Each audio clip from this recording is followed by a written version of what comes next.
A brother from TikTok gave white Americans some pretty good advice. Check it out. Look at him. I never seen him a day in my life. And he walking in my neighborhood, right? He just walked past my house. Went that way, and then walked down that way. I never seen him a day in my life. There's nothing in me that will make me run down there and ask him what he's doing in my neighborhood. So as you saw there, he showed a white man walking through what he says is a very black neighborhood there in Sarasota, Florida. And he says, we're not messing with him. And that's the way it should be. He says, you know, we see him. We mind our business. As long as he ain't doing nothing, we ain't going to do nothing. We ain't going to say nothing. Of course, he is saying that in regards to what happened to that black teen there in Sarasota, Florida, right after Hurricane, I think it was Helene, that took place, where the white neighbors and some other neighbors that weren't not black followed that black teen for 10 minutes throughout the neighborhood. And then eventually one of them brandished a gun, which it sounds like he also lost his job recently too. But anyway, the brother is saying this is the way it should be. We know about racism here in America, whatever, but if you mind your business, we gonna mind ours.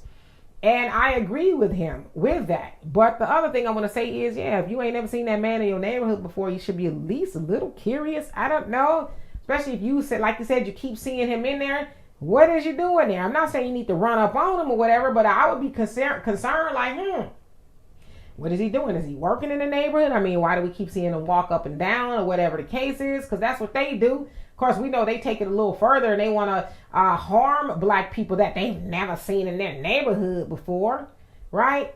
But I remember that of Dylan Roof, where he walked into that church in South Carolina.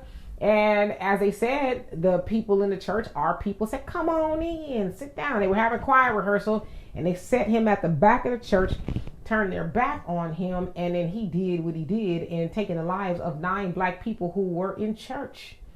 And as the Honorable Minister Louis Farrakhan said, why? Why would you allow him to do that? But he said, if we see, you know, somebody that look like us that we don't know coming to our church or our neighborhood, we want to know what you're doing here. You know somebody over here? Or how about this? What set you rep? You know, or all of that. And as they say in the nation, and trust me, I know, I've been to meetings plenty of times.